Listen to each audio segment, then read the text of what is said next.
One high-profile advocate for Ibogaine research is former Texas Governor Rick Perry. He joins us now. Welcome. Good to be with you, Josh. Thank you.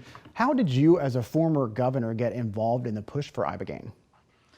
Well, I'll try to be as brief as I can. It goes back to 2006 when, just by the grace of God, we had a meeting on Coronado Island to tour the Special Warfare Center, Naval Special Warfare Center, and a young man helped lead that tour, Texas boy.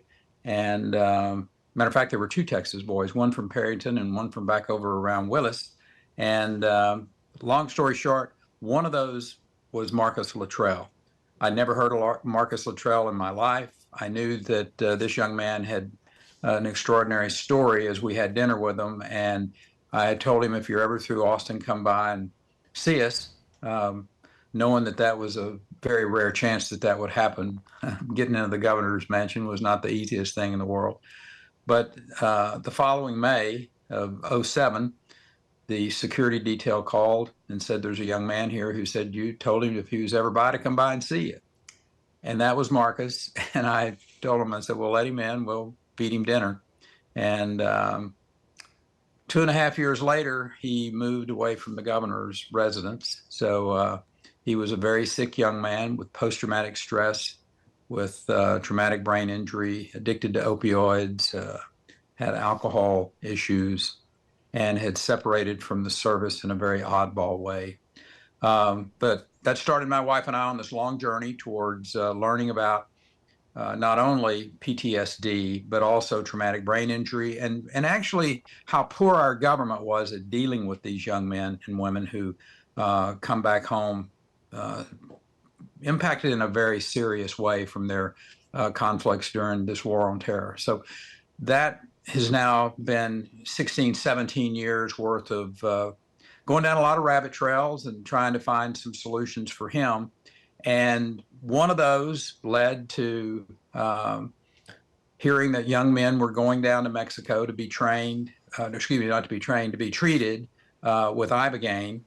And this plant medicine, I was very skeptical at first, but I was open-minded. I listened, I studied, and I came to believe that it is or could be, a major widespread solution for a lot of issues that we face in this country, not only the PTSD and what we put our warfighters through for the last 20 years, but for addictions, for some of the neurodegenerative diseases, Parkinson's, MS, potentially Alzheimer's and dementia. So we brought this to the legislature.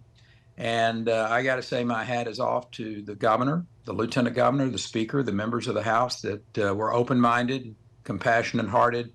And Texas is now going to be leading the nation, and I will suggest to you leading the world, in this study, these clinical trials that will be done on a compound that I'm convinced could be the answer that has been very, very difficult for us to find a solution to when it comes to mental health, depression, anxiety, all of these addictions that we have. The law to expand Ibogaine testing has passed, as you mentioned, but your work is just beginning. Tell us about your new initiative, what you hope to achieve now. Yeah, Brian Hubbard, who is just the absolute genius on this, a fellow from Kentucky that I met a couple of years ago, who started the Kentucky Opioid Abatement Commission. It ran into some headwinds with their governor there. That's a whole nother story, but too bad for Kentucky, but good for Texas, because we were able to recruit Brian Hubbard over to help us with that. And he has the experience, the knowledge, the understanding of how to run these clinical trials. And from my perspective, that's the real key here. And we're also going to be taking this across the nation now. We've created a 501c3, a nonprofit called Americans for Ibogaine, that I'm the chairman of. Brian Hubbard is the CEO. We've got Marcus Luttrell and his wife are board members as well.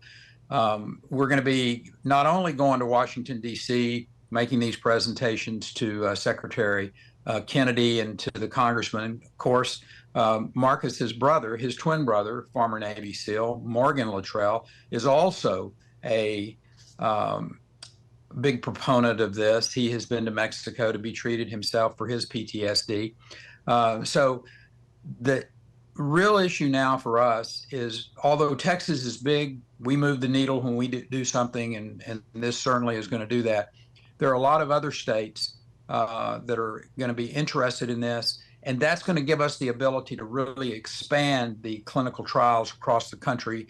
Data is king in this kind of a business for the FDA to be able to approve something. So having other states help, having the federal government hopefully reschedule this compound from Schedule 1 down to Schedule 3, where it's a lot easier for these states and these appropriate entities to do the clinical trials, to do the treatments, and to hopefully bring this to the general population. Because whether it's alcohol or opioids or whatever the substance abuse may be, there's a great need for this. And I'm completely convinced that this compound has the ability, with one treatment in most cases, to alleviate an addiction. And that sounds too good to be true, but we've seen it now in thousands of cases. And God bless Texas for getting behind this and for making it a reality in the Lone Star State. So as you mentioned, military veterans helped drive the push for Ibogaine research. Veterans groups also pushed back against lawmakers on their efforts to ban THC this session. Why do you think Ibogaine won bipartisan support at a time when there's division over THC?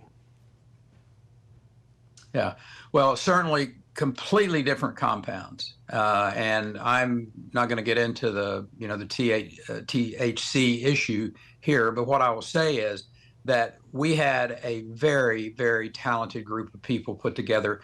When the veterans came and made their pitch to the lieutenant governor, to the speaker, to those members, they had a very appropriate and passionate story to tell.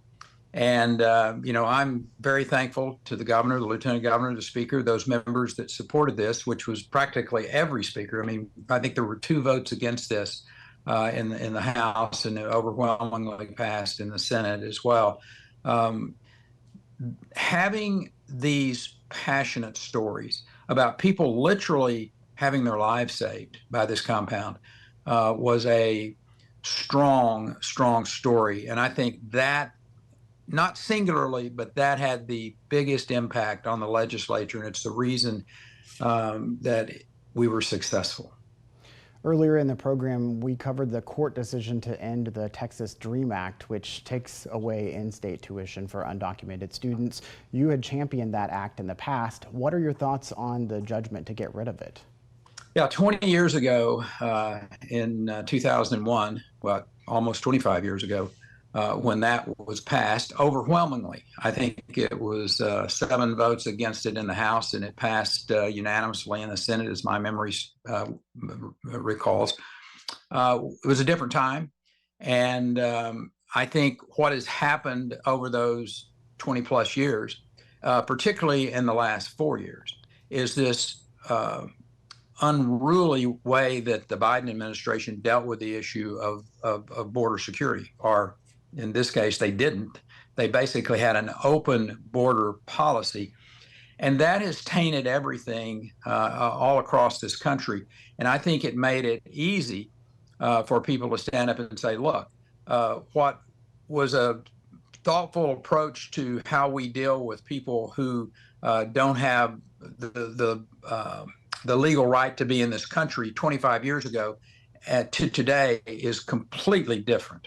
And I think, we're going to have to deal with this issue of immigration before any of these programs can come back into place and to be thoughtfully put in place. So the issue has always been a immigration system that was broken, and whether it was Obama or even through the last 4 years in particular, the American people have basically said, you know what, until we get that fixed, these other programs are not going to go forward. And I will tell you, I think that's probably the proper way. You cannot have a country and have that country functioning properly unless you have an immigration system in place that allows for us to know who people are, to go through a thoughtful organized way of entering this country and then applying for citizenship. And every program out there, whether it's the ability to get a driver's license, or whether it's the ability to go to school, or whether it's the ability to get some government service, we have to know who these people are, and they have to have the proper immigration system put into place. And until that's done, I think Americans appropriately have dug in their heels and said, no more.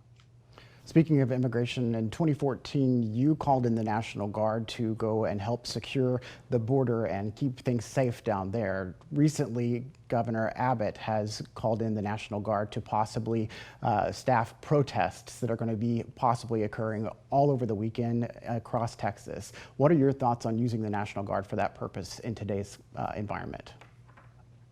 I think Governor Abbott made the right decision. His job is to keep the citizens of the state safe. And if these protesters, although they have the right to free speech, we get that.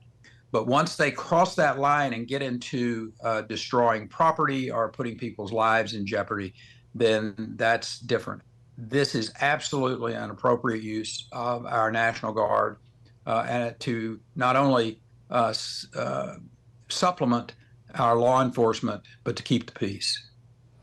So I have to ask before we leave, it's no secret that you are an Aggie fan, having gone there yourself. You got the pendant right over your shoulder there. What do you think about the new leadership that the school will be having with, Glenn Hagar? Well, before I talk about Glenn, let me say that John Sharp did an incredible job in his 14 years of being the chancellor. In the history of the school, goes back all the way to 1876. I will suggest to you there has been no one who has elevated Texas A&M anymore, been involved in more issues, delivered more, so to speak, whether it was the Rellis campus, the work with Futures Command, whether it's the law school up in Fort Worth, the work that John did when Governor Abbott put him in charge of Hurricane Harvey. His leadership, his vision, is going to be really hard to replace. With that said, Chancellor Hagar is a fine young man who's got a great history of House member, senator, comptroller, and now the chancellor of the Texas A&M system. I suspect that he will carry the banner high, do a great job, and keep the University of Texas and Texas A&M playing football. That's really important. Well, thank you so much for being with us, Governor Perry. Appreciate it. Always nice seeing you. Yes, sir. Thank y'all. Bye-bye. Bye-bye.